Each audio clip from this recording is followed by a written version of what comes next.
¿Sí me escuchan todos? Buenas noches, sí, señor. Buenas noches, sí, señor. Fuerte y claro, padre. No, bueno, qué bien. Ya vamos entonces por respeto a las personas que ya ingresaron, siendo las 8 en punto. Vamos a iniciar con nuestra clase del día de hoy que le corresponde a la historia de la iglesia. ¿Sí? Pero entonces vamos a iniciar orando, dándole gracias al Señor, colocando en manos de Él todo lo que somos. Y me gustaría hoy hacer la oración un poco diferente. Quiero que miren algo, quiero que miren un video para iniciar este trabajo tan hermoso que hoy tenemos. Bueno,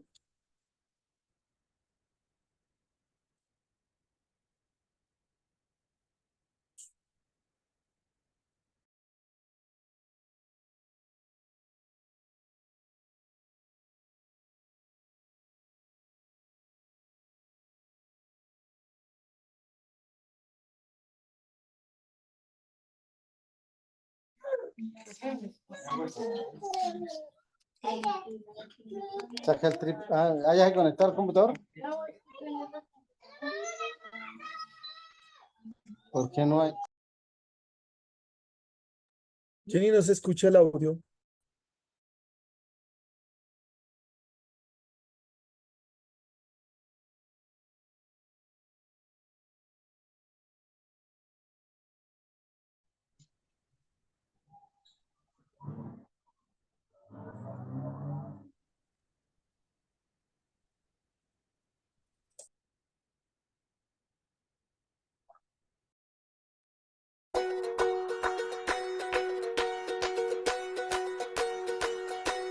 Basta de preguntarse por la vida, basta de quererla comprender. Tan solo has de meterte en ella y descubrirte en la grandeza de su sencillez. En un beso, una caricia, en el agua por los pies, en el olor a unas tostadas, la mirada de un bebé. Sal de ti, que todo te afecte. Ríe, duerme, sufre, siente, no te das cuenta, vive el presente. Es tan sencillo, que el hombre no es capaz de soportar. Basta con vivir con toda el alma, basta con creer en este pan.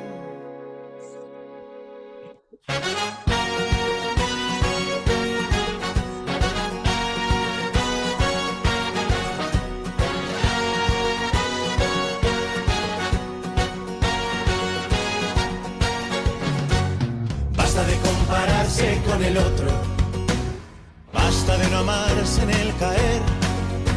Tan solo has de ser tú y si me dejas, me volverás a ver. En la canción de una sonrisa, en las arrugas de la piel, en el blanco de la nieve, en el hambre y en la sed. Sal de ti, que todo te afecte.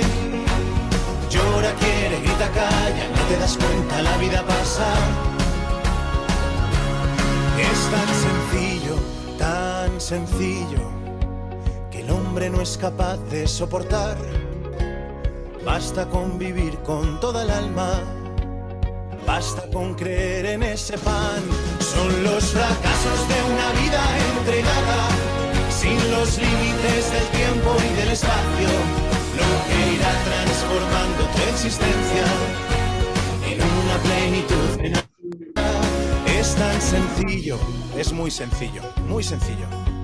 El hombre no es capaz de soportar.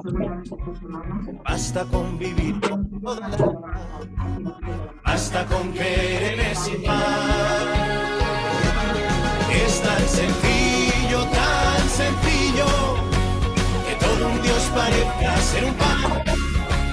Que nuestro Dios se haga aquí presente, convirtiendo el ahora en toda la eternidad.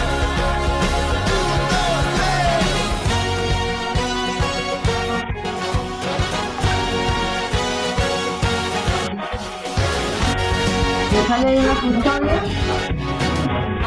Sale de la custodia.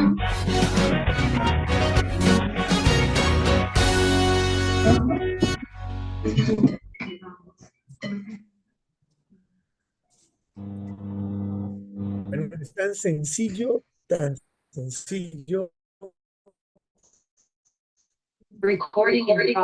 Buenas noches.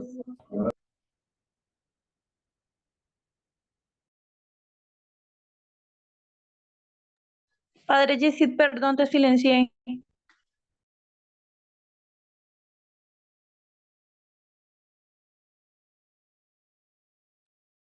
¿Ya ahí? ¿Ya me escuchan? Sí, señor. Perfecto. Bueno, que les estaba diciendo que la vida es tan sencilla en Cristo como esta canción que hoy les dedico, que se llama Tostadas. Cuando quieran volverla a escuchar, la escuchan, la miran, ¿cierto? La analizan y verán que a veces es tan sencillo como estar de rodillas delante de Jesús en ese pedazo de pan que es el cuerpo de Cristo en medio de nosotros.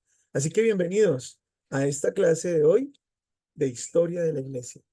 Bueno, vamos a ver varias cositas. Lo primero que vamos a ver, no sé, ¿ven bien la pantalla? ¿Hay alguien que me conteste si se ve bien la pantalla y todo? Sí, padre. Sí, señor, perfecto. Sí, señor. Entonces, Hola, hoy les voy a padre. pedir favor, ¿cierto?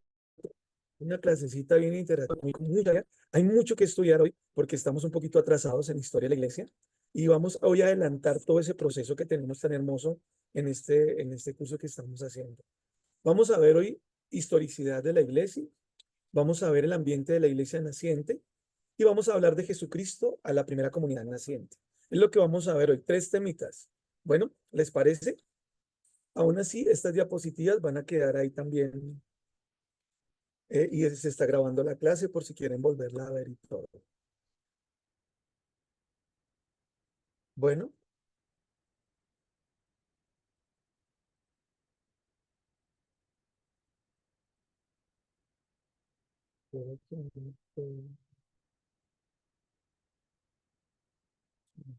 Muy bien. Vamos entonces a iniciar hoy con esta clase. Por eso quiero hacer algo, pero no he podido acá. Que lo he perdido.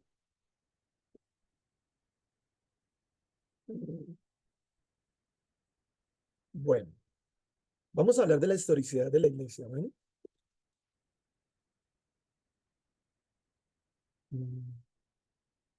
Esto está bien.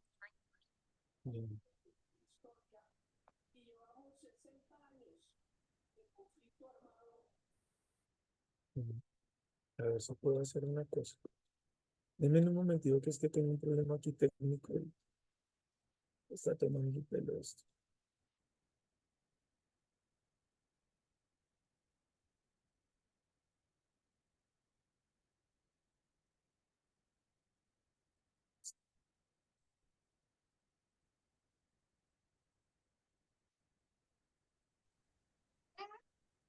Ya, ahora sí.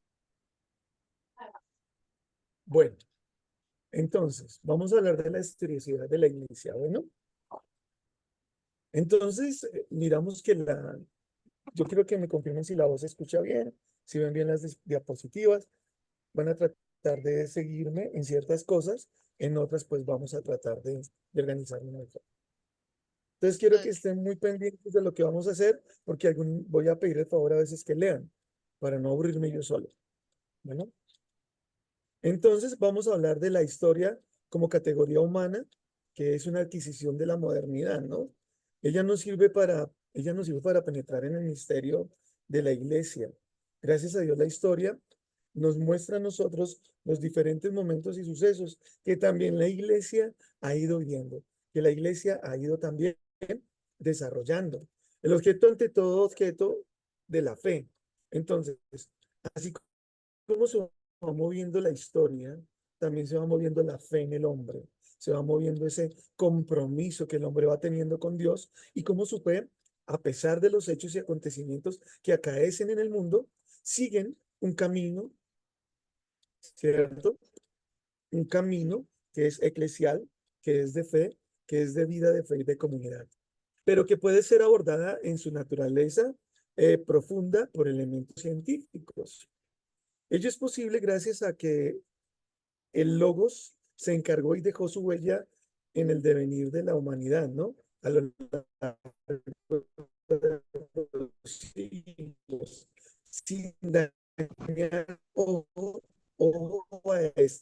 sin dañar la categoría, sino que al contrario, se sometió a ella para transformar desde dentro y hacer de la religión cristiana no un mito, escúchenlo bien, no un mito, que es que hay que entender bien los mitos y las leyendas.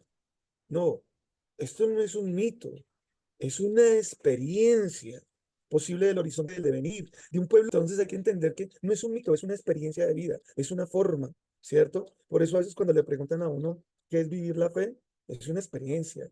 Y no son momenticos, son momentos fuertes, son momentos que les llevan a uno a encontrarse, a pesar de todo, en un mundo, sin ser del mundo, pero comprendiendo un poco el mundo en el que vive. Sí, no sé si me hago entender.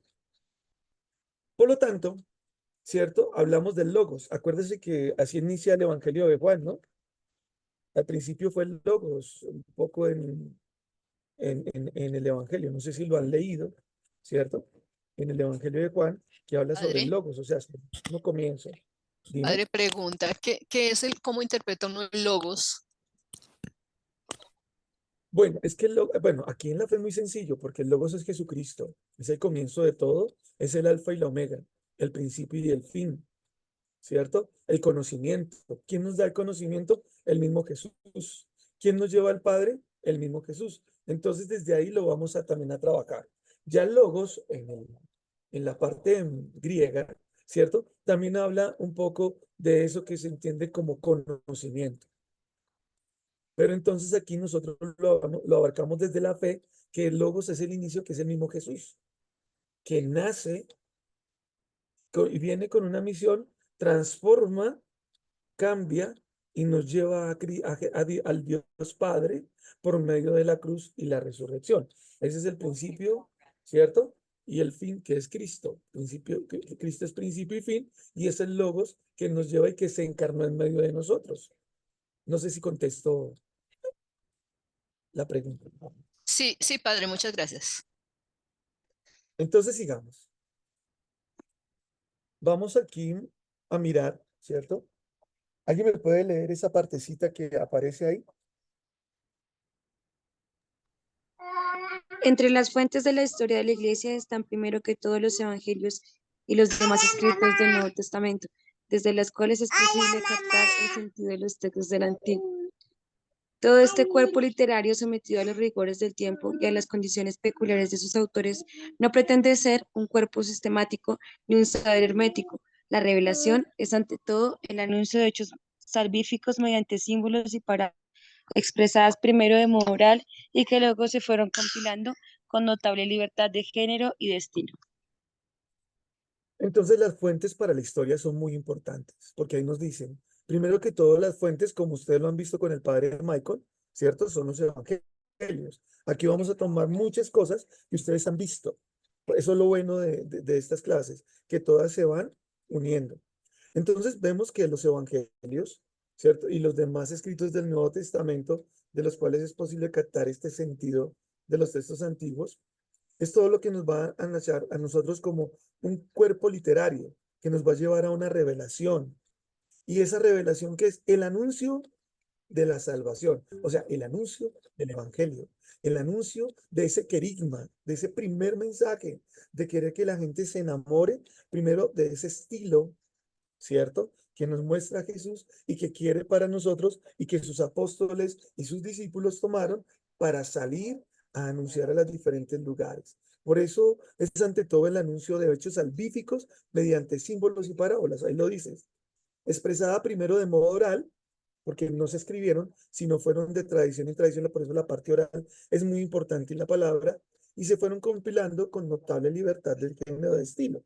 Entonces, empezaron a darle a cada género una importancia para que, primero que todo, el que leyera el Evangelio lo comprendiera y el evangelista también quiso darle un sentido para entender esa misión de Jesús, para entender el compromiso que tenía Jesús con la humanidad y cómo Jesús se iba adheriendo en la sociedad, pero los iba ayudando también a avanzar y a caminar en la fe. Por eso vemos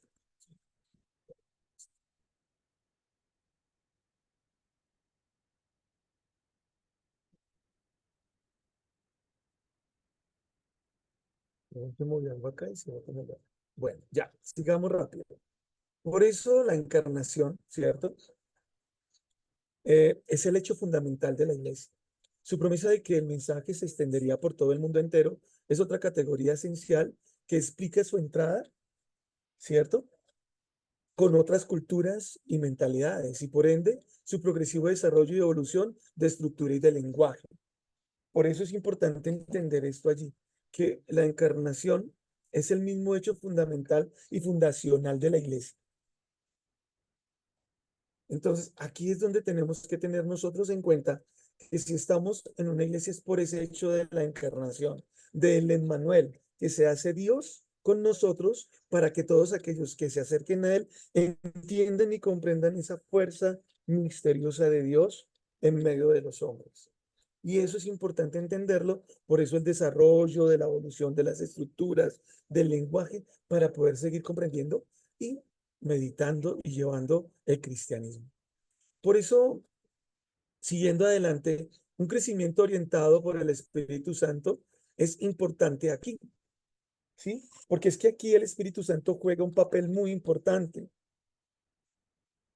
Por eso decimos que es un crecimiento orientado por el Espíritu Santo, pero no exento de imperfecciones.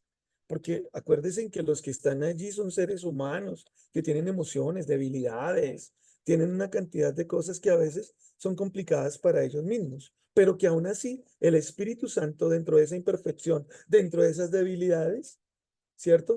Suple, ¿cierto? Y trata de ayudar a qué? A empujar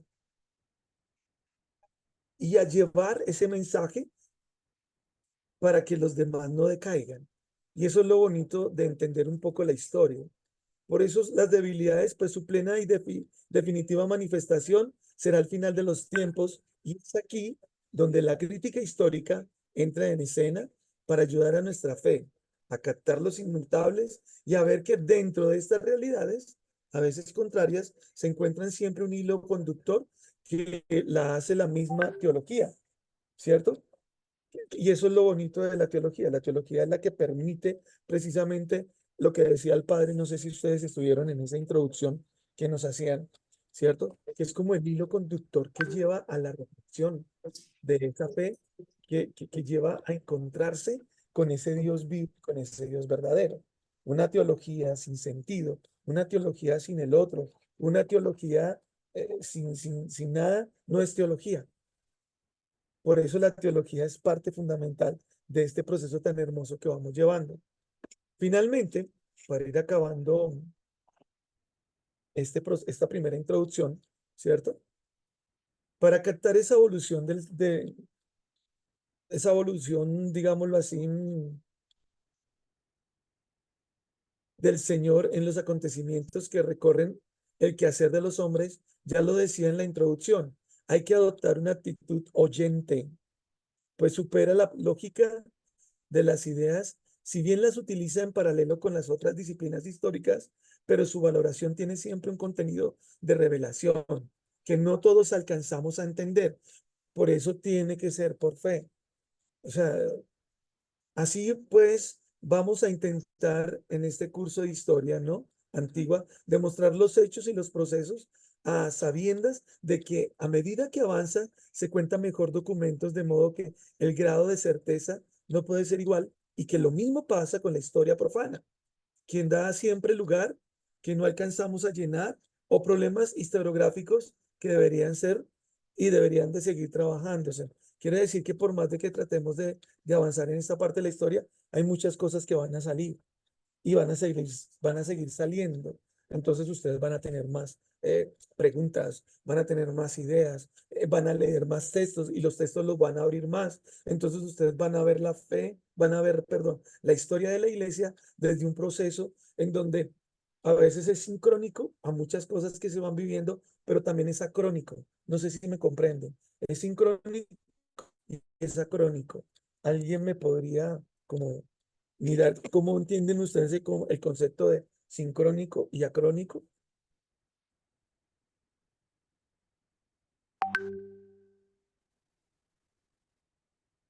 ¿Alguien que quiera participar? Bueno, Pues lo sincrónico y lo anacrónico, de alguna u otra manera, es, digamos, la secuencia lógica que se entiende de la historia a través de los hechos fácticos, de lo que se puede Ujú. mostrar justamente.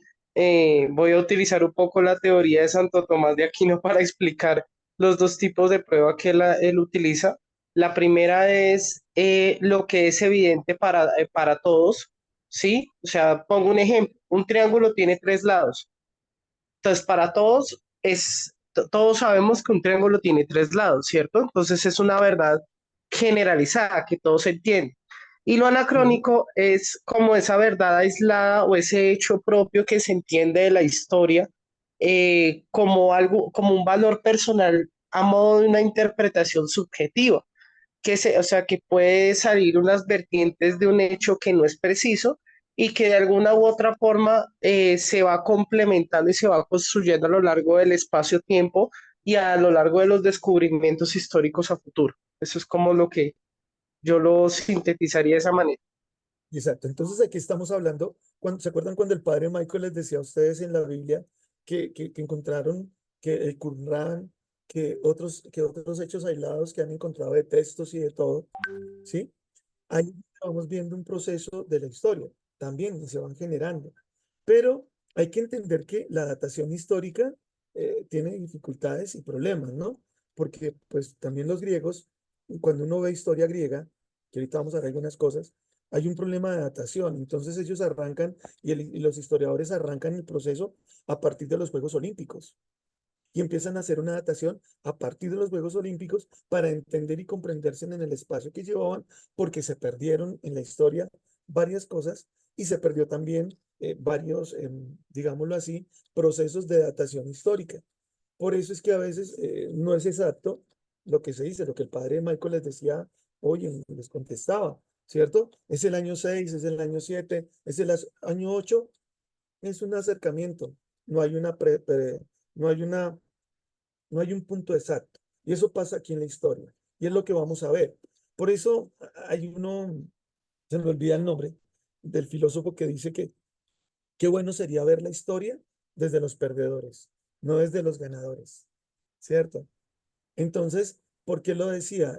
Porque es que la historia está contada desde que ganó. Y si ustedes ven quién ganó la Primera Guerra Mundial, la cuentan desde ahí. ¿Quién ganó la Segunda Guerra Mundial? ¿Cierto? ¿Cómo fue la Guerra Fría? Y hay ganadores y hay perdedores. Pero ¿quiénes cuentan? Los ganadores, que son Estados Unidos y todo esto, que son los que cuentan todos los hechos de una forma. España, ¿cómo cuenta el hecho de venir a América, no? No es como lo contamos nosotros. Ellos tienen otra forma de mirar que vinieron a hacer un favor, ¿sí? Que vinieron a darnos y a traernos cultura, bueno, muchas cosas que eso vendría ya dentro de la discusión. Entonces, vamos a seguir. Entonces, no sé si esta pequeña introducción fue entendida o hay alguna pregunta. Jenny, ayúdame a ver si hay Padre preguntas. David tiene la mano levantada. Dime algo. Hola, padre. Padre, es que no me queda muy claro el pedazo de encarnación, la encarnación en la iglesia. Claro, la encarnación. Mira, la iglesia arranca a partir, ahorita vamos a ver qué es iglesia y todo eso, pero arranca a partir de la encarnación de Jesucristo en el mundo. Esa es la encarnación que se habla. Jesús en el mundo. Jesús que llega como el Emanuel, como el Dios con nosotros. A partir de ahí inicia toda una historia, No ¿cierto? tiene que ver nada con la Eucaristía, no tiene que ver nada con No, todavía el no. Espíritu Santo con los discípulos No, cuando Él resucita, ni nada de eso. no, nada de eso, porque esos son hechos después que vienen aislados a partir de la encarnación, ¿cierto? Aunque son muy desde esa parte, pero aquí arranca todo el hecho histórico de la iglesia a partir de la encarnación de Jesús, a partir del sí de María, ¿sí? Gracias, Entonces, listo, ya hay lo sé. todo unos contextos. Acuérdate que Jesús, ya estando en el vientre, también con sus padres, tuvo que huir, tuvo que escapar, tuvo que hacer muchas cosas. ¿Para qué? Para poder después evangelizar. Entonces, el primer hecho como tal que marca todo es la encarnación, porque es el hecho más importante, porque si no hubiera sido por él, la iglesia no hubiera ni estaría. Bueno, ¿alguna otra pregunta, Jenny? Por ahí. No, padre. Entonces sigamos ahí ahora con el ambiente de la iglesia naciente. ¿Vamos bien? ¿Vamos muy rápido? Ustedes me dirán, ¿cierto? Entonces vamos a ver el ambiente de la iglesia naciente.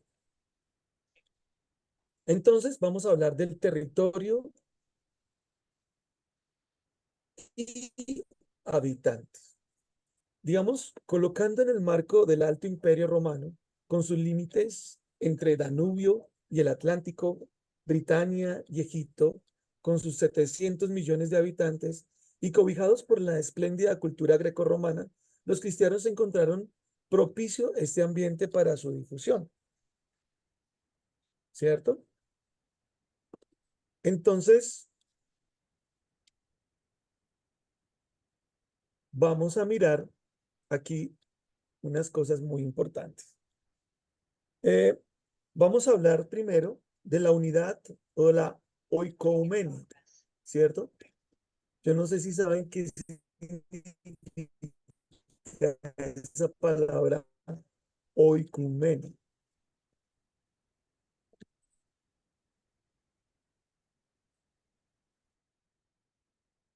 ¿Tienen alguna idea?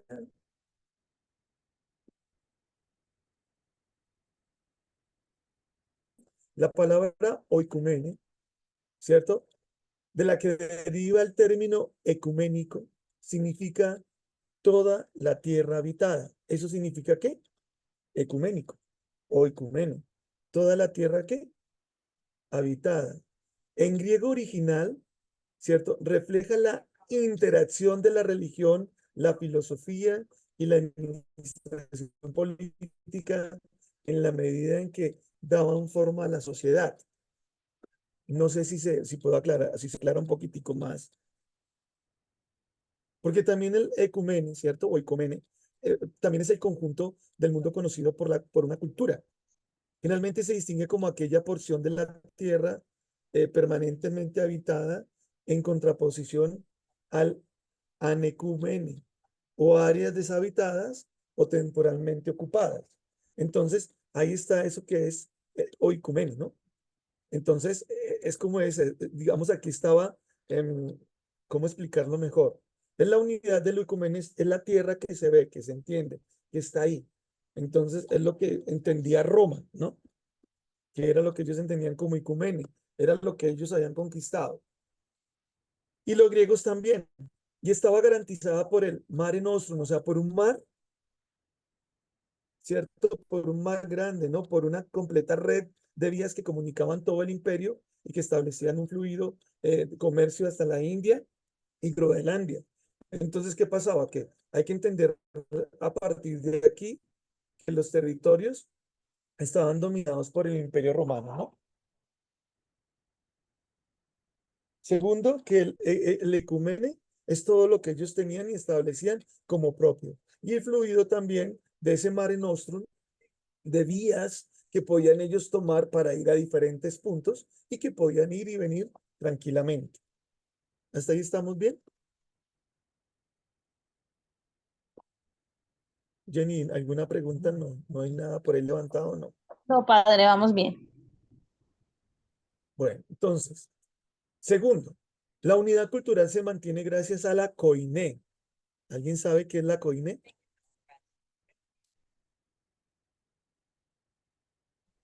Un dialecto griego, ¿no? El koiné era como el lenguaje vulgar de los griegos y era lo que hablaban generalmente en el Imperio Romano por la cultura que el Imperio Romano había absorbido de los griegos. Muy bien, entonces la unidad cultural se mantiene gracias a la koiné, un griego elemental, hablado en las ciudades.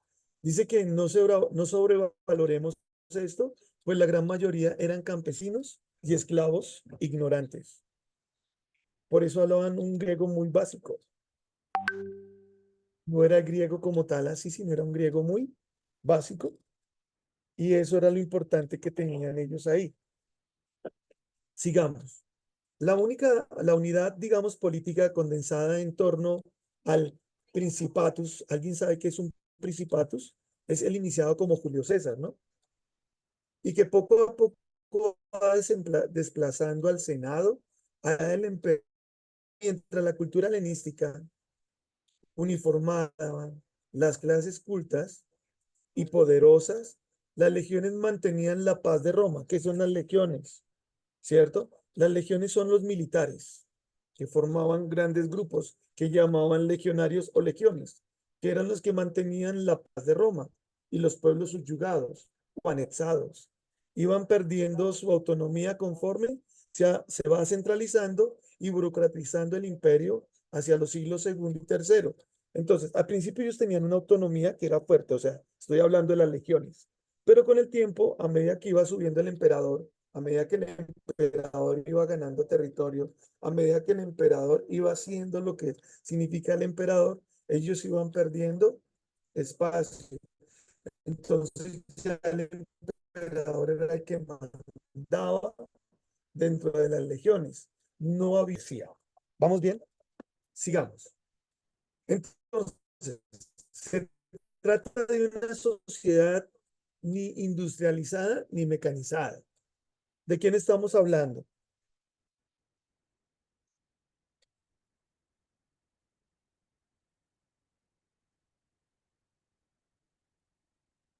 A ver, familia, ¿de quién estamos hablando? El populum, que se conoce en Exacto. latín como el pueblo, populum, que pues de hecho en Roma había un tema y era que había unas dos contradicciones ahí, ¿no?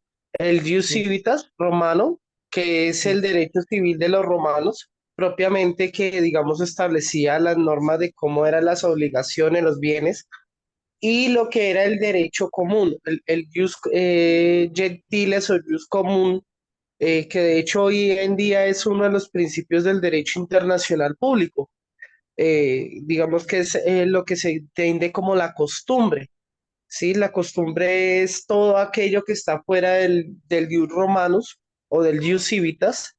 Entonces es lo que se entiende como costumbre y hoy en día pues ese concepto ha evolucionado mucho, pero digamos que parte de la base también del derecho internacional público que hoy en día existe y que viene de Roma, que se entiende como la costumbre propiamente. Como una costumbre. Pero entonces también estamos hablando del pueblo griego, ¿no? Entonces es como una mezcla, porque acuérdense en que Roma toma todo lo de los otros pueblos y lo anexa también a su pueblo. Jenny, devuelve la diapositiva, por favor. Ya ahorita vamos para allá. Entonces, seguimos. Entonces se trata de una sociedad que no es industrializada ni mecanizada. El 90% de la población vive en el campo y las ciudades si son pequeñas.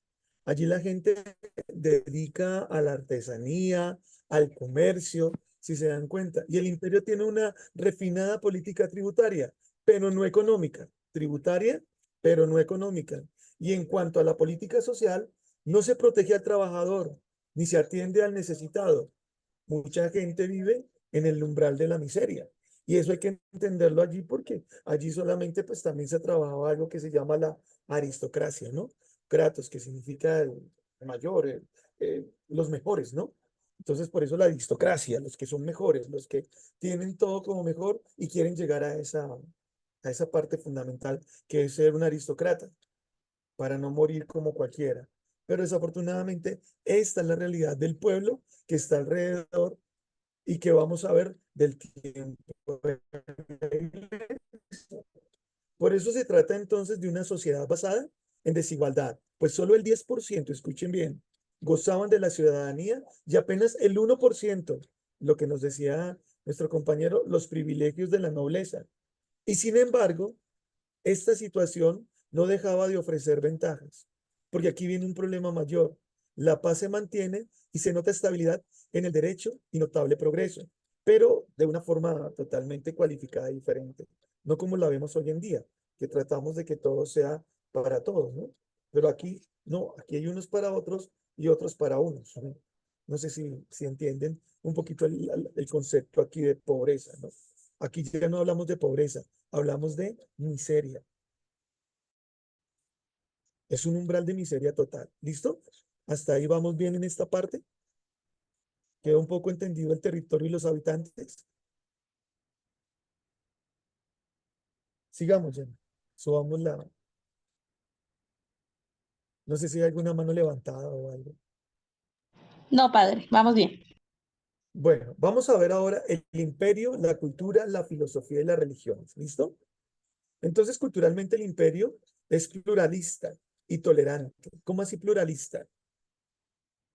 Pululan, ¿cierto? Pululan muchas cosas. Entonces el imperio, como pululan allí muchas cosas, es tolerante. La lengua que predomina es el griego. Eso hay que entenderlo. Sabido por las gentes de las ciudades. Es un mundo cosmopolita. ¿Qué quiere decir cosmopolita? Son ciudadanos, se sienten ciudadanos ¿de qué? Del universo, de todo. Por las facilidades de viajar que tienen y las filosofías que los asumen. Particularmente el estoicismo que propugnan por la virtud personal y defiende al individuo, ¿cierto? De la masa y de la incertidumbre de un estado. Lo vamos a ver. El imperio es pagano. ¿Sí me escuchan? Sí. El imperio es pagano, pero no irreligioso. O sea, es pagano, pero tienen sus creencias, ¿no? Sus creencias religiosas. Aún más, constelado de templos y santuarios muy frecuentados en donde se mezclan la superstición con el ritualismo. Una realidad compleja y un conjunto, digamos, de desarrollo en donde las únicas que aparecen como religiones exclusivas son el judaísmo y el cristianismo. Son el judaísmo y el cristianismo. Entonces, son las únicas. De resto, hay pululan cantidad de religiones antes de aceptar el cristianismo como la religión oficial, pero pululan por todo lado, cantidad de religiones. Entonces, miremos una cosa. Hay multiplicidad de cultos, ¿no? Dijimos, ¿cierto que sí? Entonces, esa multiplicidad de cultos arrastra un cierto iluminismo. Es como un cierto iluminismo a todas las cuestiones. Sí, ya llegó Jenny. ¿Alguien me puede leer esa primera parte, por favor?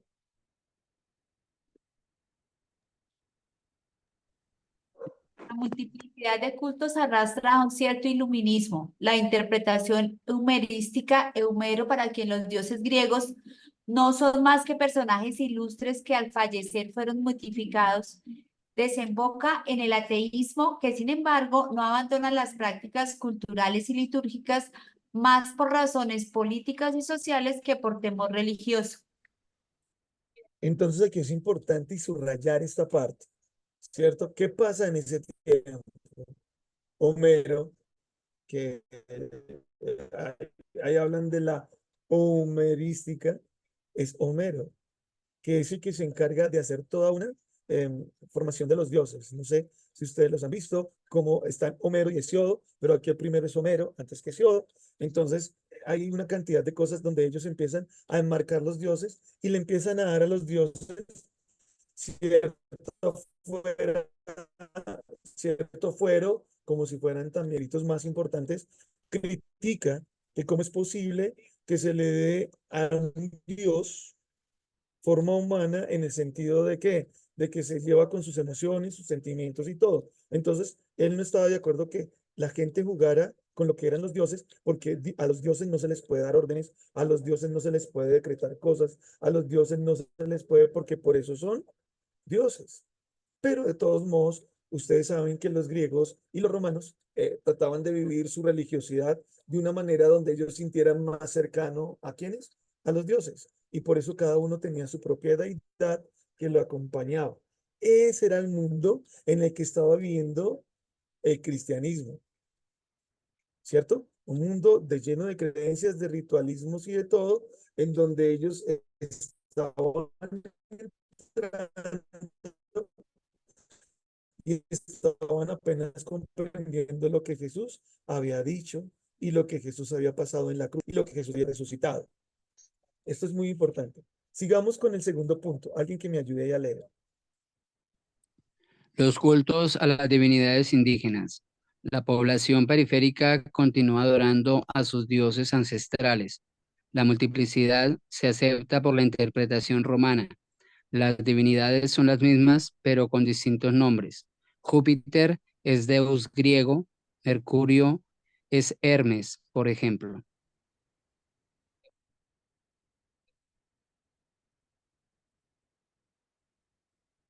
Entonces, aquí, ¿qué estamos diciendo? ¿Alguien me puede hacer una interpretación de lo que estamos leyendo en esta parte?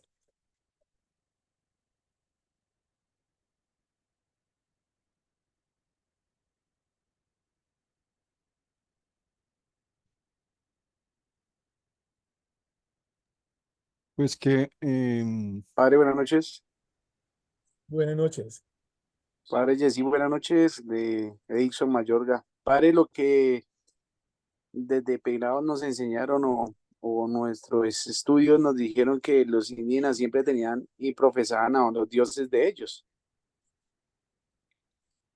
Ujú. Entonces, Más o menos, señor, no, tranquilo, sigue, sigue. pues eso es lo que más o menos entiendo, que los indígenas siempre tienen sus dioses, que es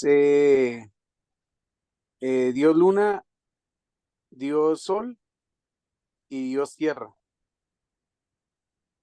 Muy bien, pero aquí viene una cosa. Aquí estamos hablando un poco de la concepción romana, que también se llama cultos a las divinidades indígenas. ¿Qué quiere decir? Indígena significa propio, ¿no? Propio del lugar, propio de ellos, o que se han apropiado de ellas, ¿no? Porque a veces la palabra indígena suena mucho a lo que nosotros conocemos como indígenas y no está mal, ¿cierto? Porque esa es como eh, ¿cómo explicárselos? Es como lo que nos han enseñado,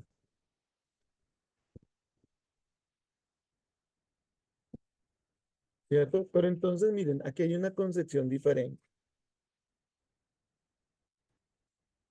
Aquí estamos hablando que el indígena es originario del país del que se trata, aplicado a persona, usado también como sustantivo. Entonces, ¿qué quiere decir eso? Que aquí nos están hablando que el pueblo romano, ¿cierto? Tiene sus propios dioses, pero que muchos, aunque ellos los sentían propios, los tomaron de los griegos, ¿sí? Y empezaron a adorarlos con diferentes nombres, pero eran los mismos dioses de los griegos. Entonces, ¿qué es un indígena? Un propio de ese país, ¿sí me comprenden? Por eso aquí hablamos de los cultos a las divinidades indígenas. O sea, a esa pues, divinidad que ellos ven como algo ya propio. padre, Dime. Eh, en sí, cuando se hace referencia a cultos de divinidades indígenas, estamos hablando de divinidades ancestrales, como él mismo lo está mencionando en el texto, dioses ancestrales. O sea, son Ujú. dioses o son explicaciones que ellos han edificado en muchos casos de fenómenos naturales o de situaciones. Y recordemos que hay que tener en cuenta también que tanto la cultura romana como en la griega, los dioses se manifiestan o se proyectan hacia los humanos como personas comunes, pero pues digamos físicamente, o sea, ante ellos se presentan como personas, aunque tienen pues sus poderes, digamos, o sus potestades, y esos dioses ancestrales que, como usted lo ha dicho, absorben o el imperio griego, el imperio romano lo absorbe, ellos los hacen propios. Es más, en la cultura romana, cada familia tenía un dios como protector particular de la familia y todo su culto se orientaba hacia ese dios. O sea, así entiendo yo esos dioses ancestrales.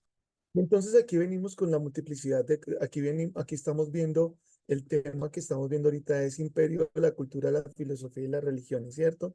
Entonces, en un primer paso vimos lo luminoso, ¿no? En un segundo paso vemos que el culto a qué? A las divinidades indígenas o a los dioses. Y en un tercer paso aparece algo más duro, el César Augusto, ¿sí? Que pretendió hacer una restauración religiosa ante el indiferentismo, perdón, que cundía en las clases altas. Tal idea no se sabe si por convicción personal o por conveniencia política o ambas cosas, no a la vez. No logró revivir los cultos republicanos ni contrarrestar las religiones foráneas. Además, no encontró sus descendientes. Es también Dios, el que está en contra de César. Por eso los fariseos aquí muy en intimidad que somos, se aprovechaban de él para poder tomar a Jesús. Si tú no eres un pretor que no es amigo de César, era totalmente humillarlo. Entonces aquí está César Augusto, que empieza a tener como ese poder y quiere nombrar y se autonombra Dios. Hasta se manda a hacer bustos, ¿cierto? Empieza a poner alguien que me lea esa parte del culto al emperador. Ah, seguimos, bajamos. Hay que bajarla, Jenny.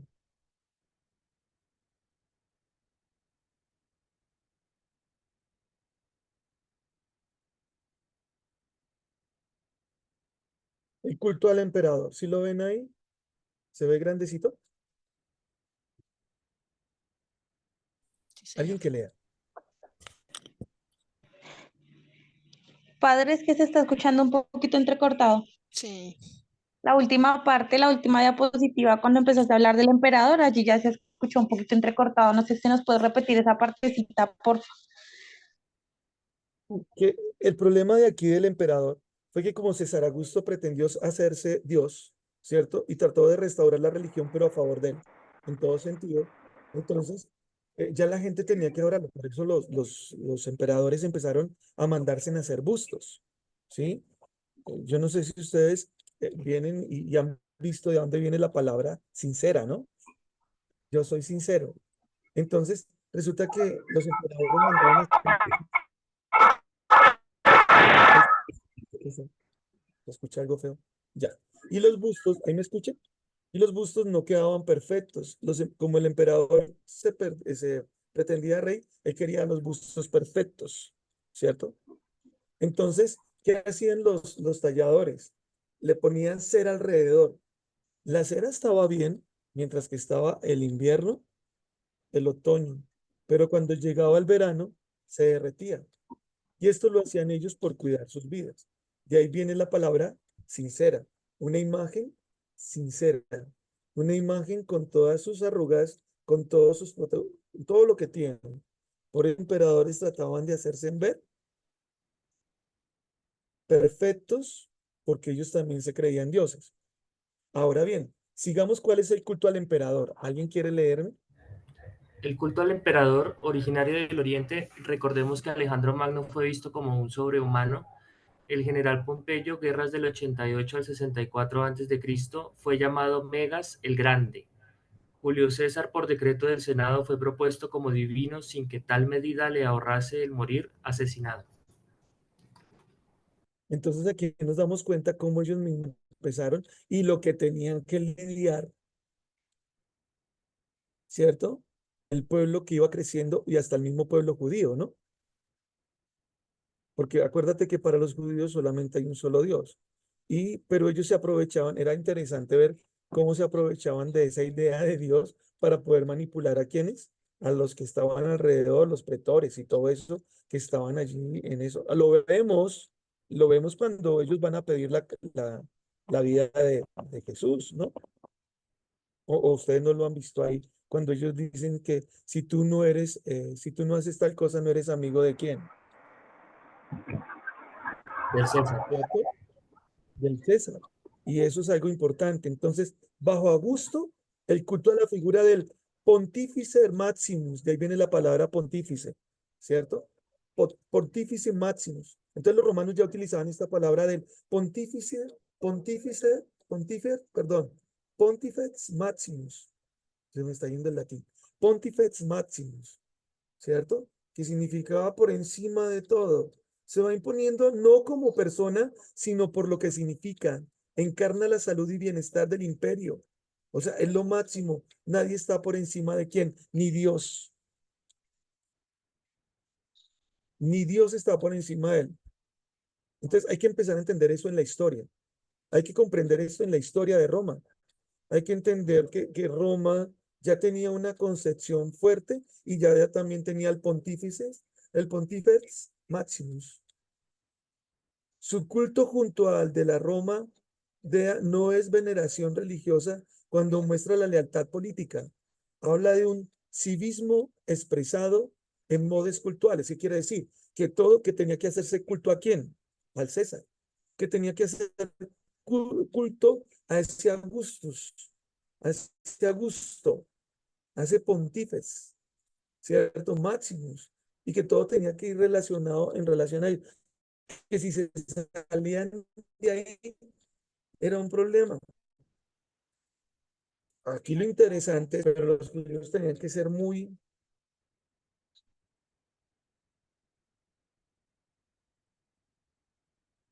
cuidadosos en la palabra, ¿no? Para no ofender, ¿a quiénes? A los romanos, ¿no?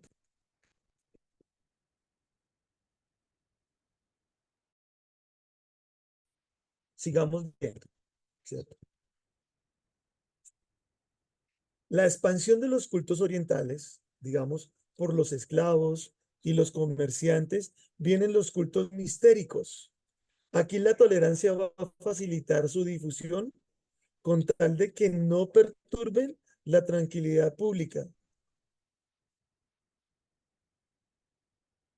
Aquí hablamos de Isides y Osiris, Cibeles, la Gran Madre, y Mitra, ¿cierto? Con un culto muy similar al cristiano, ¿no? El de Mitra. Entonces, claro, ¿qué decían los romanos? Mientras que ustedes no perturben el orden, no hay ningún problema, hagan lo que quieran, pero no tienen que perturbar, ¿qué? El orden. Vamos comprendiendo, hay muchas cosas de esto que está pasando alrededor y cómo los cristianos tenían y los judíos iban metiendo, primero los judíos y después los cristianos, para poder meterse en lo que llamamos la Gran Roma, ¿no?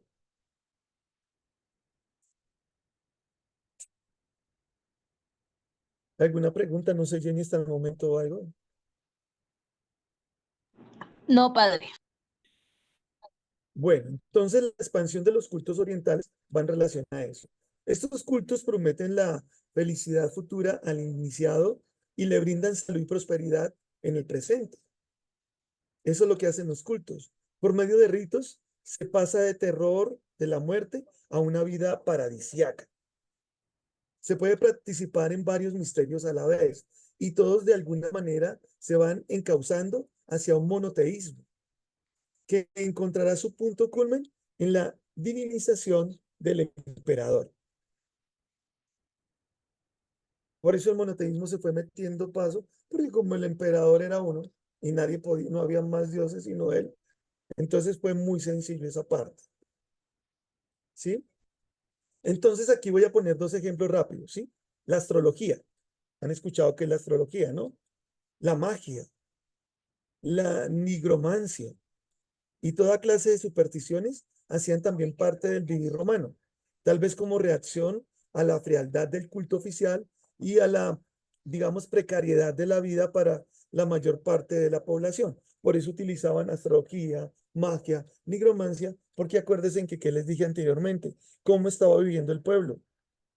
No se habla de, no se habla de pobreza, ¿se habla de qué? Miseria. Serio. Por eso hay que entender y comprender dónde Jesús se va a empezar a qué?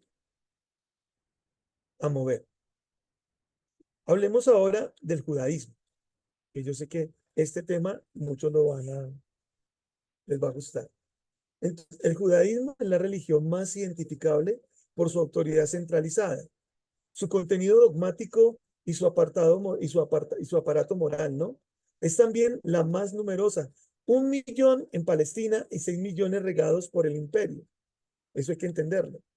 La diáspora, una religión dogmática, pero no monolítica, pues junto a las verdades aceptadas por todos, perdón, hay diferencias en la concepción del Mesías, de la revelación, de la importancia del templo y de muchos aspectos sobre la ley que ustedes ya vieron con el padre Michael y no me digan que no, que lo vieron en la Biblia, ¿se acuerdan?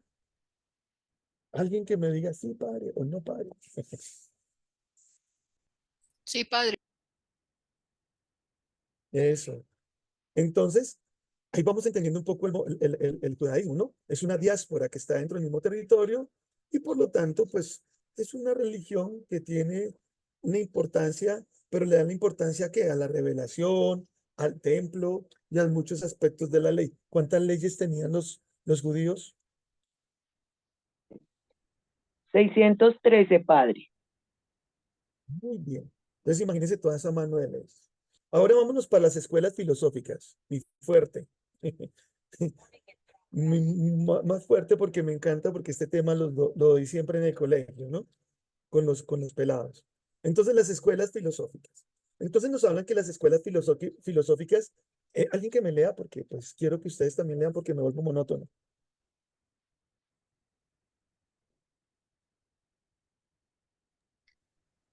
La filosofía se inscribe junto a las religiones, pues esta va a llevar el vacío de las convicciones de la clase alta. En efecto, no solo es actividad de tipo académico, cuanto pastoreo de almas sedientas de sentido. Varios de estos sistemas filosóficos van a renunciar a la especulación metafísica para dedicarse a una orientación de la vida cotidiana a maneras de éticas de finalidad y amena convivencia de la ciudadanía. Las guerras civiles van a deteriorar las relaciones entre los ciudadanos, dando origen al escepticismo. Los cínicos aplicarán esto al campo social, negando incluso la necesidad de vivir en comunidad. De secuelas se destacan sin duda el epicureísmo y el estoicismo. Muy bien. Entonces aquí nos hablan que las escuelas filosóficas se escriben junto a las religiones porque tratan de darle, ¿qué? Un sentido a la vida. Ya, o sea, tratan de sacar a la gente de ese vacío. Tratan de llevarla a otro punto. Ahí aparecen también, después de esas escuelas y antes, aparecen Platón, aparece Sócrates, Platón y Aristóteles, que tratan de mostrar una forma diferente como de vivir, una forma también para pensar, una forma también para relacionarse, una forma para comprender al otro y para comprenderse en un mundo, que eso es lo importante. Por eso los cínicos, ¿cierto?, van a negar la necesidad de vivir en comunidad, no les interesa. Por eso muchos son como cínicos, ¿no? Perdónenme el paréntesis, pero a veces muchos vivimos como cínicos porque no nos interesa vivir en comunidad, pensamos que estar solos es lo mejor. Y a veces eso pasa hasta dentro de la misma iglesia, ¿no? Yo no necesito ir al templo, yo no necesito ir a orar, yo no necesito ir a la Eucaristía, porque yo aquí puedo. Entonces negamos lo que Jesús también ha invitado, a vivir en comunidad. Por eso él tenía 12. Y convivía con ellos día y noche. Y estaba con ellos porque necesitaba también. Así como estaba solo, también ese ambiente de la comunidad era importante. Y eso muchos después lo fueron entendiendo. Entonces definamos qué es el epicureísmo. Ahí no está, ¿cierto? Vamos a definir qué es el epicureísmo. Dice que la relaciona a la existencia humana con las sensaciones. Eso lo relaciona al epicureísmo. La realidad es materialidad en el mundo y más allá de la muerte no hay nada. Eso es lo que dicen ellos. La beatitud terrena consiste en vivir sin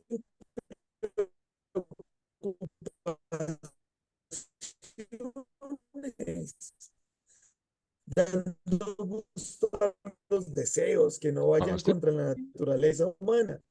Y lo que he fundado. ¿Vamos bien? ¿Aló, me escuchan? ¿Sí me escuchan? Padre, lo último no. Imperturbabilidad, que es la palabra perfecta.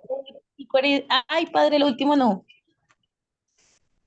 Bueno, entonces vuelvo y explico. Entonces, ¿qué era lo importante del epicureísmo?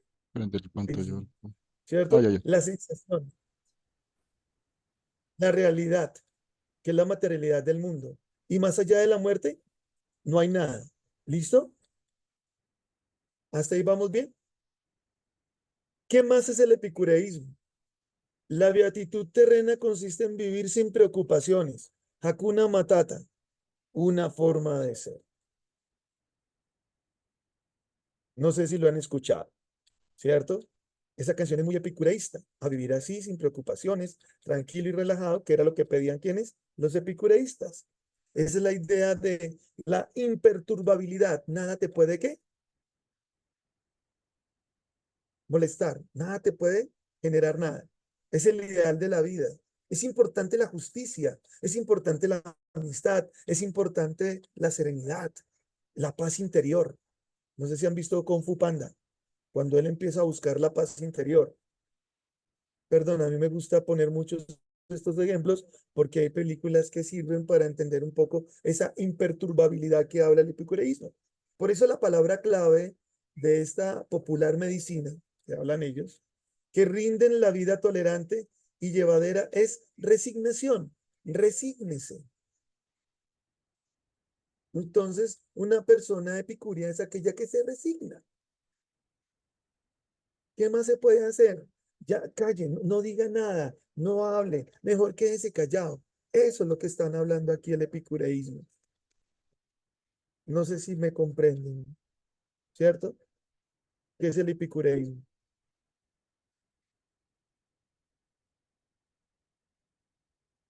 ¿Vamos bien? Sí, padre, no hay preguntas. O como dijo el ciego, después nos vemos. No sé, ¿bien? Bueno. Entonces, ¿qué es el estoicismo? Ya entendiendo el epicureísmo, vamos a entender qué es el estoicismo, ¿cierto? Entonces, el estoicismo habla más de una filosofía naturalista que postula un logos cósmico, o sea, un conocimiento universal, ¿sí? Un cosmos más allá, constituido de materia sutilísima, de la que cada logos personal participa. O sea, tú eres un logos, yo soy un logos, él es un logos, Jenis es un logos, Mauricio es un logos, todos son logos. Y todos participamos de una constelación, digámoslo así. Y después de la muerte, este se reintegra al logos cósmico. O sea, que de aquí, como somos un logos, vamos a morir, pero nosotros nos vamos a reintegrar a un logos cósmico. Entonces, ¿qué quiere decir? Que el hombre debe dominar las pasiones para poder llegar allá. Debe dominar las pasiones cultivando la ¿qué? La ataraxia. ¿Saben qué es la ataraxia?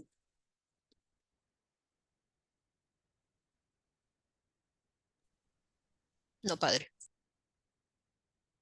Muy bueno. Señor. La ataraxia, imperturbabilidad, la serenidad.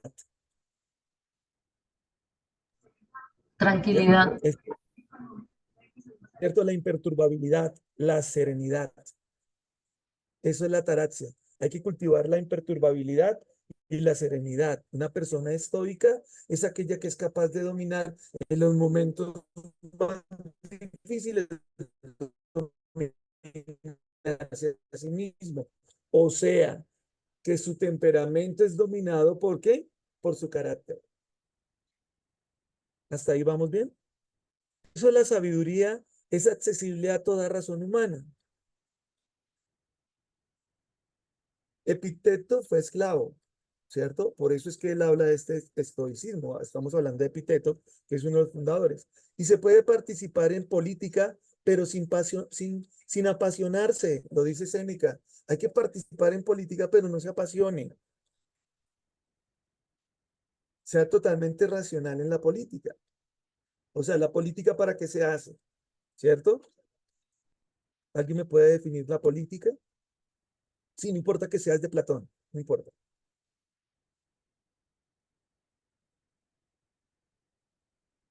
¿Alguno?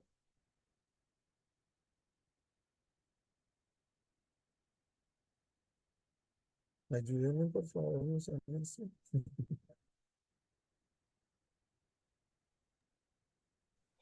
Pues la política viene la palabra polis, ¿no? O sea, inicialmente es la reunión de las ciudades, ¿sí?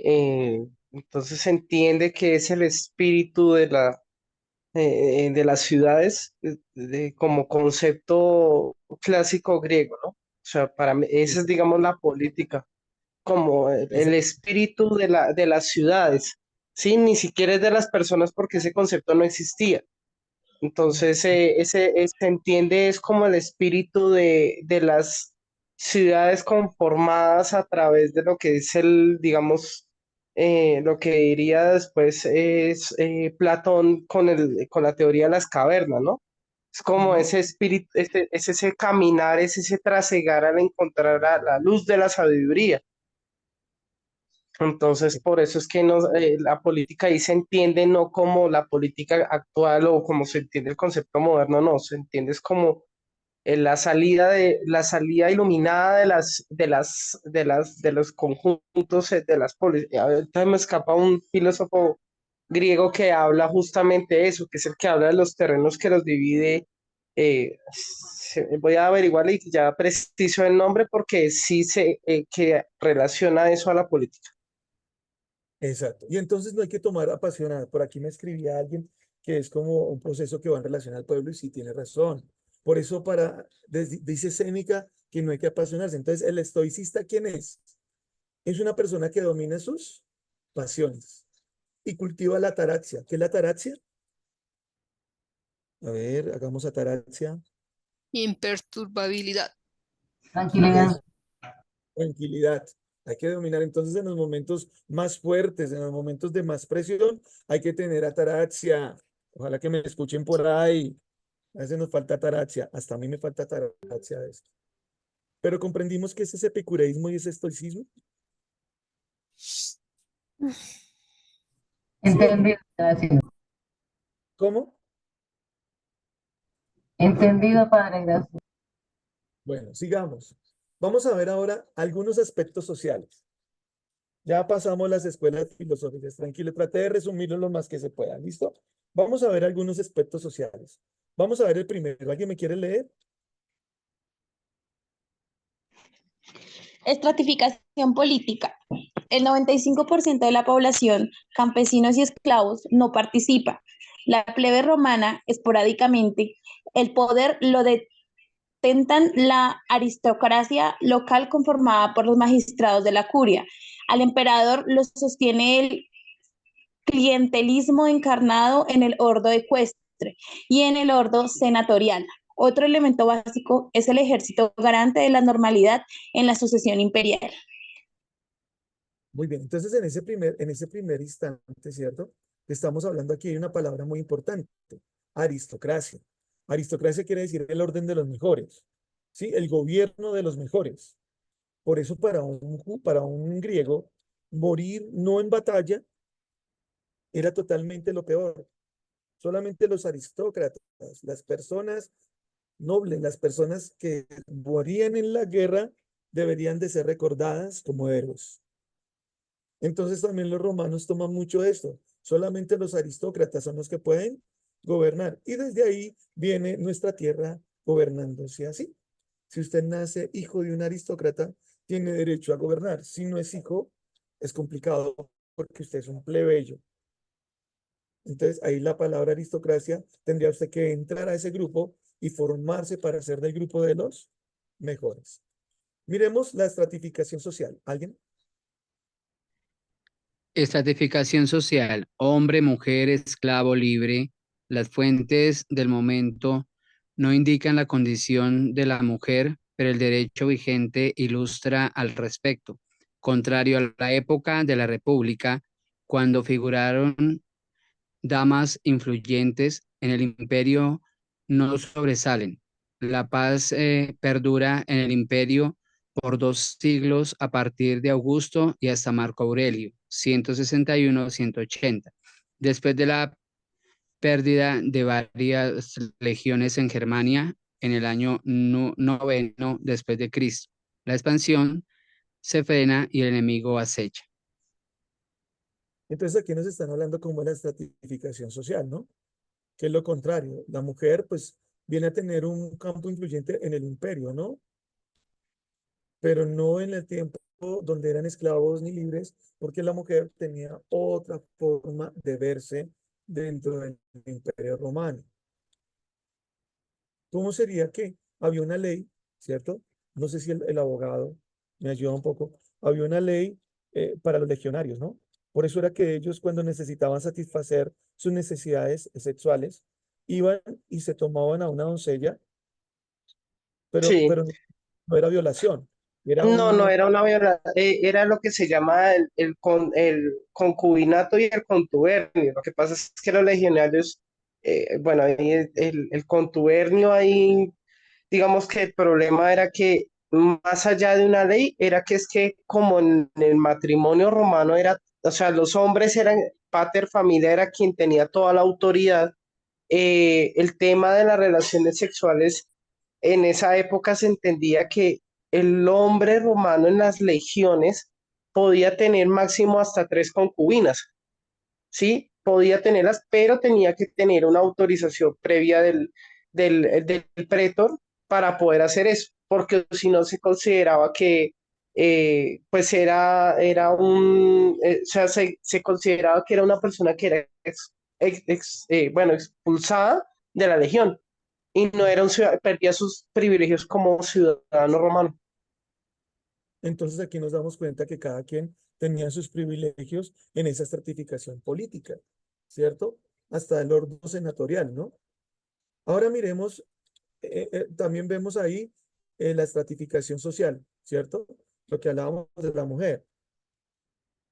Ahora veamos, eso es un poquito, pues es que es mucho, pero es un poquito de algunos aspectos sociales para tener en cuenta. O sea, es como para tener en cuenta en qué contexto se iba a mover Jesús y después el cristianismo. Bueno, vamos a hablar ahora del el judaísmo palestinense. Bueno, entonces, ¿alguien quiere leer?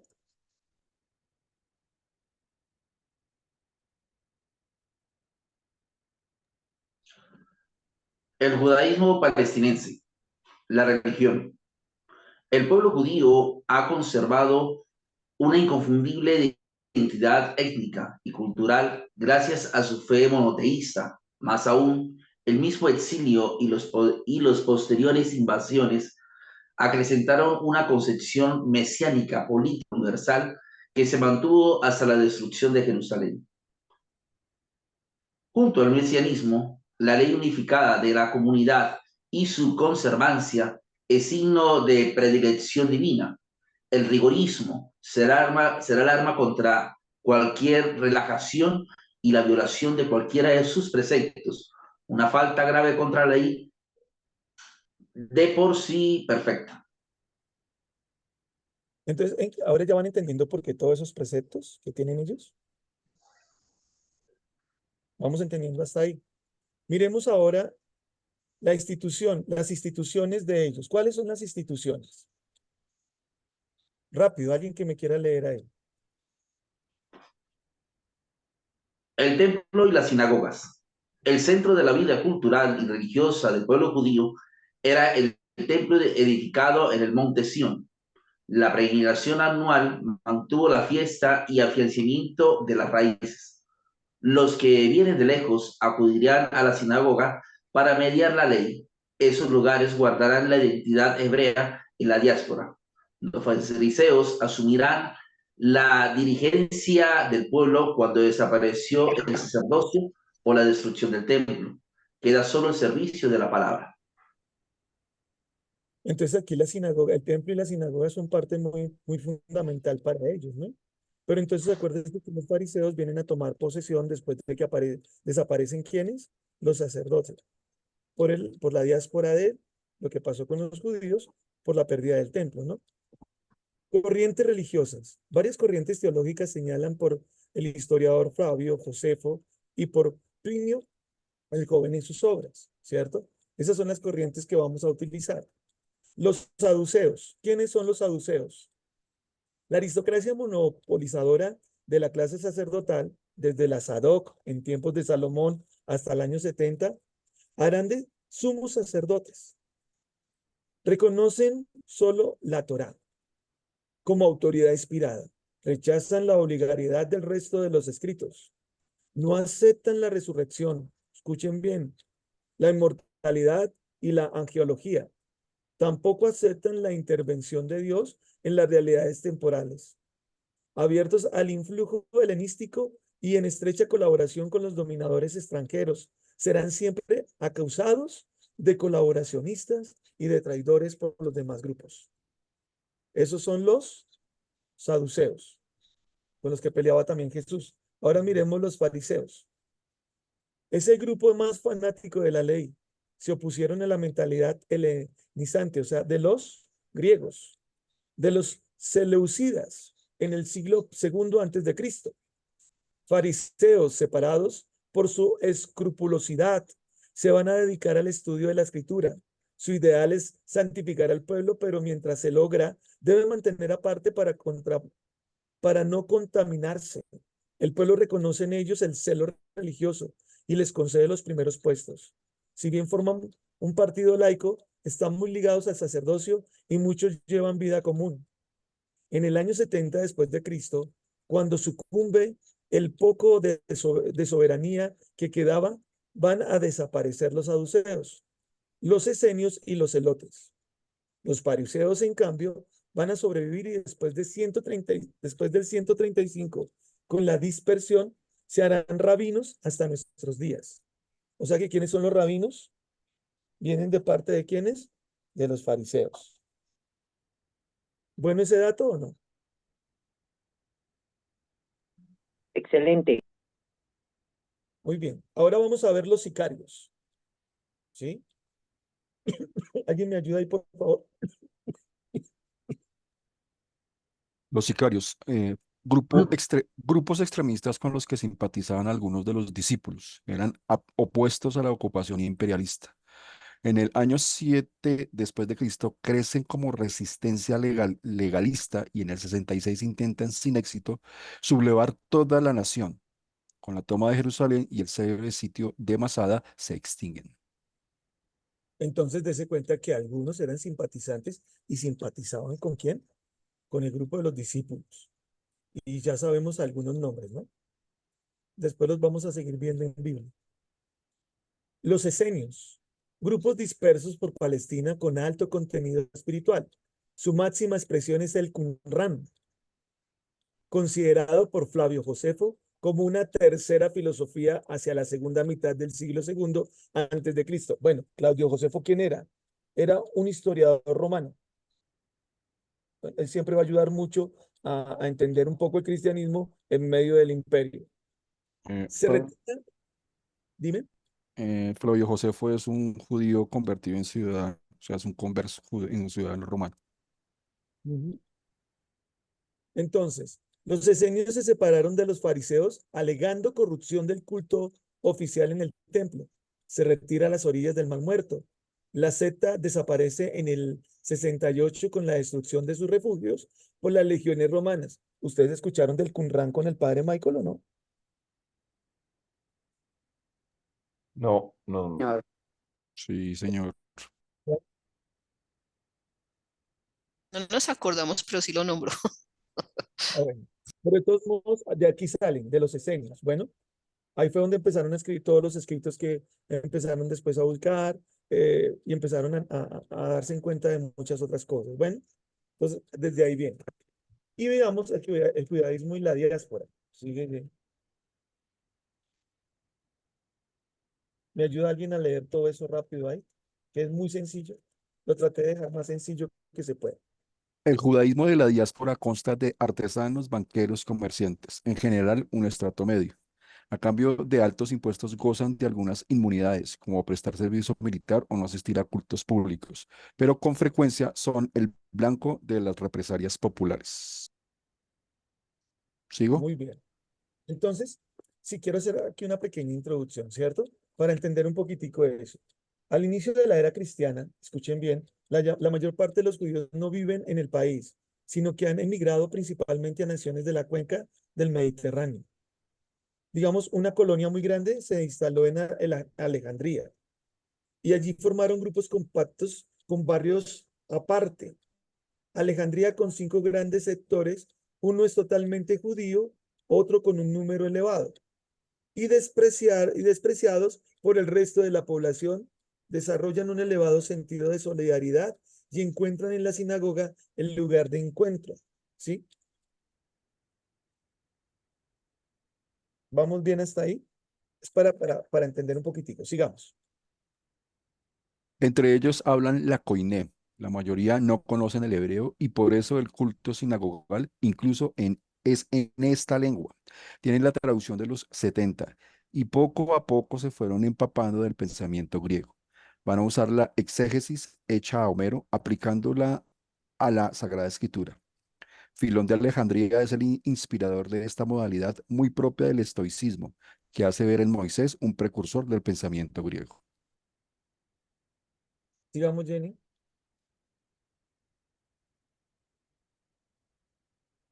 Entonces, vamos a cerrar aquí con lo siguiente, ¿no? Que su rechazo al panteón pagano los hace sospechosos de ateísmo, ¿no? Pero a la vez los hace atrayentes a ciertos espíritus que valoran su monoteísmo irreducible y su ética intachable, bien notoria, en un ambiente, digamos, viciado y pernicioso del momento. Se ejercitan entonces un cierto proselitismo y se echó mano al mismo género literario de la apologética, exposición defensiva de una doctrina, y también ellos se permiten en esta publicar obras bajo nombres conocidos de la antigüedad o se les introduce a otras paganas. Frases valorables al judaísmo son los libros de Civilinos, por ejemplo. Los cristianos eran otro tanto, que iban escribiendo libros a partir de su vivencia cristiana. No obstante, la simpatía, muchos no arriesgaban incorporarse, se eximen de la circuncisión y se les llama temerosos de Dios. Sus hijos darán el paso decisivo en este clima. En cierta forma favorable, harán su irrupción en el cristianismo, algunos también, o sea, que se convertirán, o sea, se volverán conversos. Muy bien, vamos entonces a esa primera parte. Ya terminamos aquí un poco de toda esa historiosidad. Ahora vamos a ir para de Jesucristo a la primera comunidad. ¿Alguien quiere leer ahí, por favor? La primera parte.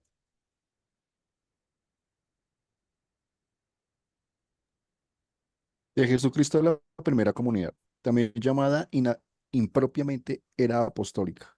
Primero, porque no se sabe la fecha de muerte del último de los apóstoles, y segundo, porque se corre el riesgo de ideologizar una época en detrimento de las otras. El historiador no puede ciertamente reemplazar al eclesiólogo, y aunque en nuestro estudio haremos caso omiso del dogma como tal, necesariamente abordaremos un poco su formación y se tendrán en cuenta los aportes exegéticos. Entonces ya entienden por dónde vamos a ir. Vamos a ir más por los aportes que exegéticos que por otro lado, ¿no? Porque una cosa es el historiador y otra cosa es el que habla ya propiamente del cristianismo, ¿no? Entonces miremos las fuentes. Rápidamente, el Nuevo Testamento, repitamos una vez más, no tiene pretensiones históricas. Bueno, caso muy común en la época. Así, por ejemplo, Julio César escribió una obra histórica que en realidad es bien tendenciosa, pues buscaba preparar el terreno a sus ambiciones políticas. Lamentablemente, escasean las fuentes de origen judío o pagano acerca de los primeros cristianos. No llamaron la atención de los escritores de su tiempo. Por eso no hay muchos escritos sobre ese tiempo de ellos. Entonces, ¿qué fuentes vamos a utilizar? ¿Alguien me puede decir? Bíblicas del Nuevo Testamento. Muy bien. Entonces, vamos a utilizar también las fuentes no cristianas. Bueno, según Tertuliano, Pilatos dio cuenta de Jesús al emperador Tiberio. Este habría pedido autorización al Senado para aprobar la nueva religión. Refutada la propuesta, se contentó entonces con no perseguirlos. Esto es insostenible. ¿Por qué? Porque la idea es perseguirlos y acabarlos, ¿no? Entonces aquí como que tratan de bajarle un poco la cosa, porque al hacerle eso, era hacerle más propaganda a quién. Díganlo ustedes mismos. ¿A Jesús? Es que ese era el cuento. Entonces, el primer autor no cristiano en mencionar a Jesús es Flavio Josefo, en su obra Antiquitates, perdón. La referencia fría es auténtica. En cambio, en el llamado Testimonium Flavianum, en donde reconoce a Jesús con entusiasmo, puede decirse con certeza que es adicción posterior. Entonces, él es un historiador donde habla en la obra que Jesús pisó terreno, ¿cierto? Estuvo ahí y lo vieron. Tácito es otro. confirma la ejecución de Cristo, constata la crueldad de Nerón y la inocencia de los cristianos en el incendio de Roma, pero no muestra ninguna simpatía por ellos, ni parece conocer algo de la nueva doctrina. También vamos a tener a Suetonio, llama superstición nueva y maléfica al cristianismo. En otra obra llama a Jesús Crestos, el inspirador de los desertores judíos en Roma. Por lo tanto, que fueron expulsados de la ciudad de Claudio. En conclusión, si nos damos cuenta, las fuentes paganas apenas confirman la realidad histórica del cristianismo, pero no aportan nada nuevo. La ven como una secta tenebrosa surgida al interior de los odiados judíos. Eso es lo único que hacen ellos. ¿Sí? O sea, ellos no nombran por la fe, no nombran por nada, sino por lo que está pasando y aconteciendo en los hechos. Acuérdate que uno no puede leer un texto sin mirar un hecho, ¿sí? Entonces, digamos, el texto es un precepto, el texto es un pretexto para conocer el contexto. Eso siempre se ve desde ahí. Entonces, ¿cuáles van a ser las fuentes cristianas? La tradición sinóptica, ¿no? Entonces, los estudios coinciden en decir que,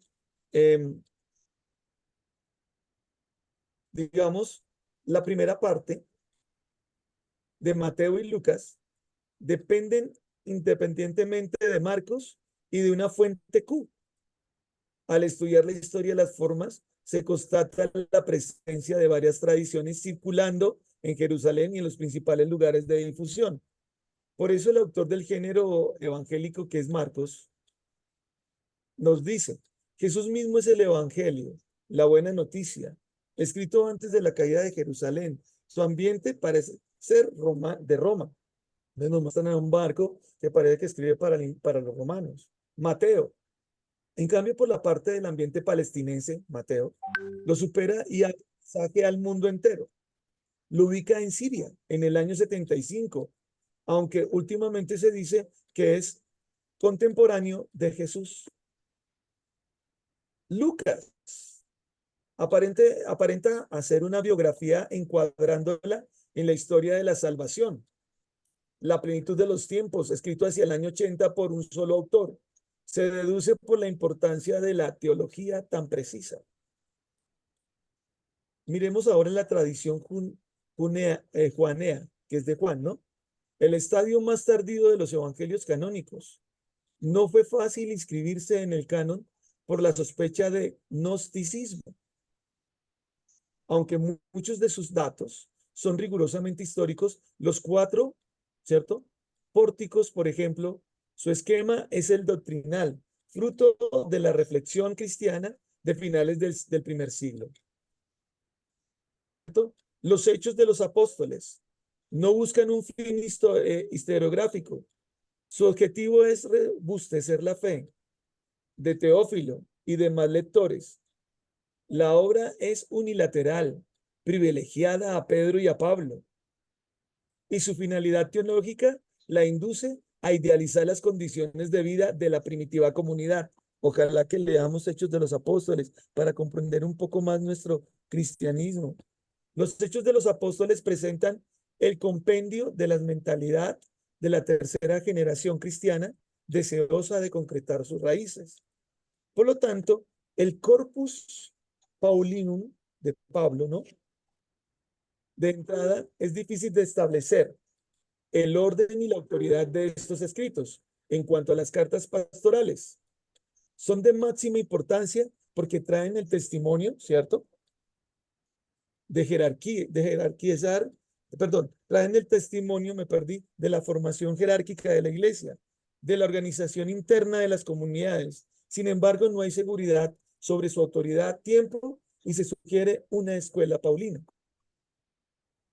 Entonces, hasta aquí, porque el tema, por eso les decía hoy que alcanzamos a llegar un poco hasta el encuadre cronológico, ¿cierto? La primera comunidad de Jerusalén, el punto de partida de Jesús de Nazaret, la experiencia funcional del resucitado, los 5 primeros capítulos de los Hechos, ¿cierto?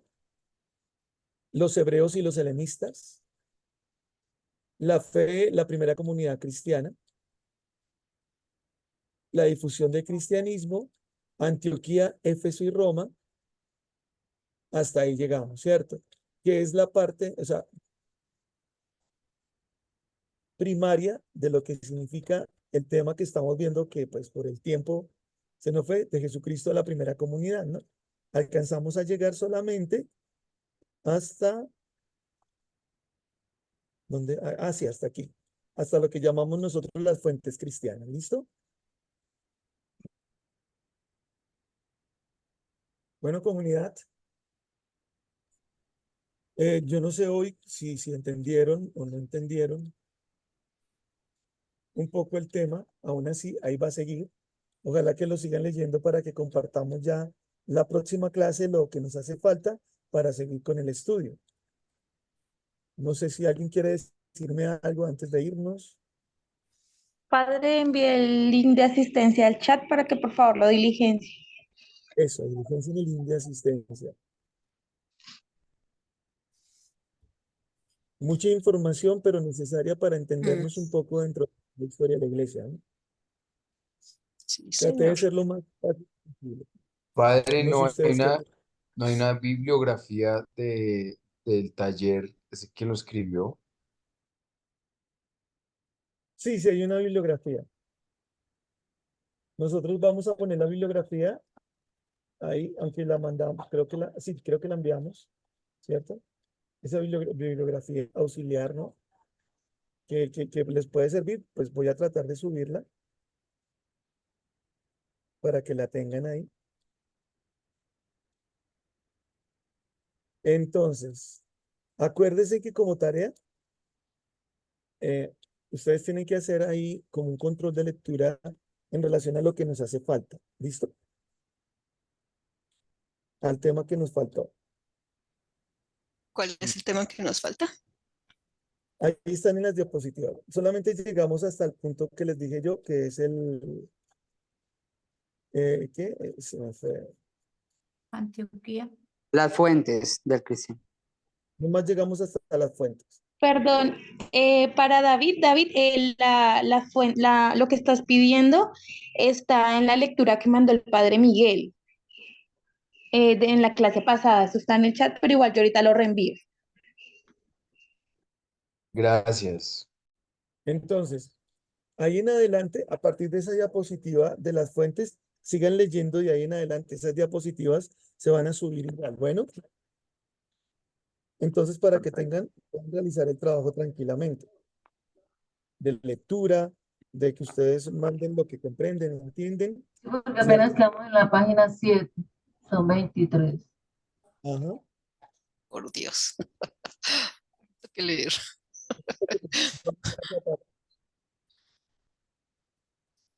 Bueno, compañeros. Padre, muchas gracias. Dios los bendiga. Que pasen una feliz noche. Gracias, hasta luego. Gracias, feliz y bendecida noche. Gracias, Padre. Dios le bendiga.